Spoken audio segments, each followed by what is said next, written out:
The old town of Edinburgh has often been described as looking like a fishbone from above.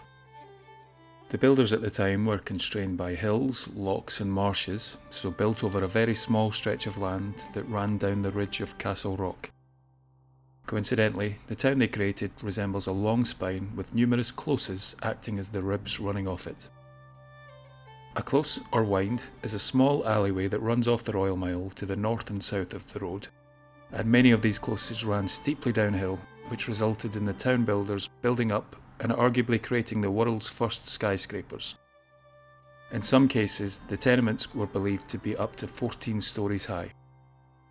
Some closes were early examples of gated communities, as being a narrow alleyway between two stone buildings, it was easy to block them off and keep the ne'er-do-wells out.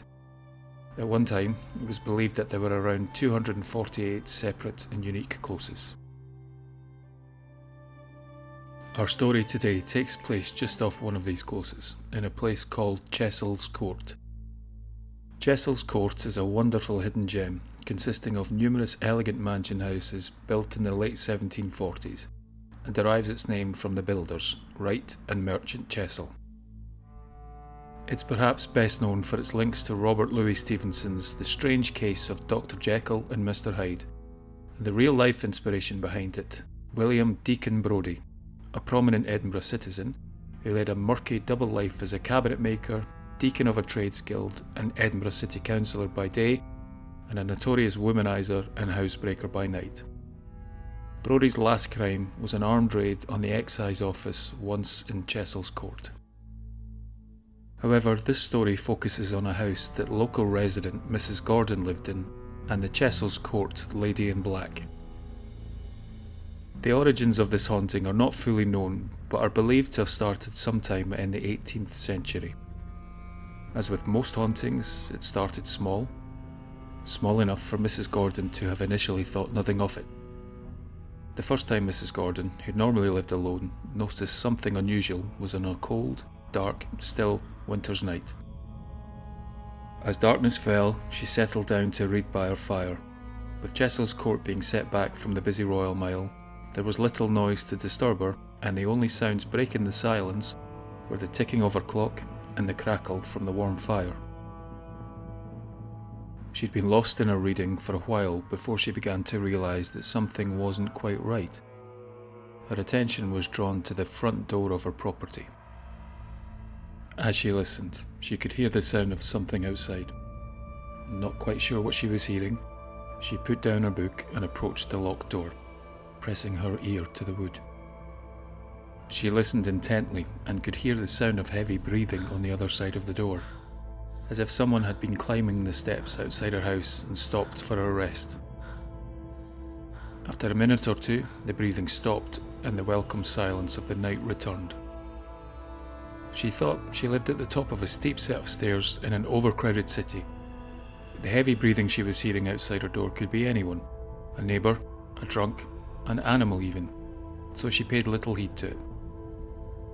But this was the first night of many where she'd hear this unsettling sound. Again and again, she'd hear the breathing.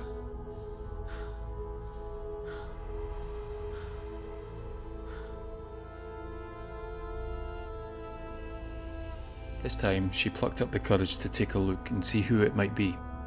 Pulling open the heavy front door, Mrs. Gordon saw no one. Confused, she took a step outside for a better look. Using the candle to illuminate the stairs, she could see only blackness, and she could hear only silence. There was nothing and no one there. This continued over a period of time, and eventually Mrs. Gordon soon became accustomed to her breathless guest. Never seen, only heard. That was soon to change, and Mrs. Gordon would consider herself the lucky one. The source of the breathing was eventually seen when Mrs. Gordon's brother spent the night in the main room in her house. A peaceful evening had passed, and to her relief, there had been no sign of the nocturnal visitor outside her door. Mrs. Gordon had feared that her brother would think she'd have lost her mind had she told him of her experiences, but he'd find out about the haunting soon enough. After retiring for the evening and falling swiftly and soundly asleep, Mr. Gordon was awoken in the wee small hours by a feeling. a feeling that he wasn't alone. While his eyes grew accustomed to the dark, he fumbled around for a candle and some matches, all the while straining to see what had caused him to wake from his sleep. Eventually he found some matches, and striking one, to his horror, the light from the match illuminated an apparition of a tall, veiled woman dressed from head to toe in black, gliding out of a recess and across the room. She made no sound as she moved and didn't acknowledge him, but she was as solid as you or I. As quickly as she appeared, she vanished, and Mr. Gordon's match went out. It was said that he near lost his mind and understandably fled the house without seeing it that night, never to return. Although not much is known about this apparition, the lady in black was believed to have been that of a gentlewoman who lived in the house during much more prosperous times, but sadly hanged herself in the recess where her spirit appeared to Mr. Gordon and terrified him so. This wasn't the end of the haunting of Chessels Court. She's been encountered in modern times too. In 1985, a tenant lodged in number 4 Chessels Court spoke of a terrifying encounter. One night I'd been asleep, but I'd woken up to get myself a drink of water, about 1:30 in the morning. And after climbing back into bed, I heard my landlady's dog growling and scratching at my door to get in. At that same moment, something or someone came through the wall beside me and started to climb over me, and I could feel it pushing down on the blankets. This went on for what seemed like forever, but would say was about 2 minutes, with the dog growling at the door all the time. It was pitch dark and I froze and wouldn't move. While I was lying there, I was thinking, if I sat up fast, what would happen? Would I be face to face with something that I couldn't see? Or will it just go through me? Something I didn't want to happen for sure. I waited a few moments, then got up, turned a light on and looked about the room and out the window, but there was nothing to be found. The next day I told my landlady what had happened, and she said she never heard a thing. Now I found that strange in itself, as the dog used to sleep just outside her room, and every other night, when the dog had got up, for whatever reason, she always woke. But not this time. John Tantallon, from the fantastic North Edinburgh Nightmares, recently contacted me about a creepy encounter that happened to him while staying in Chessels Court.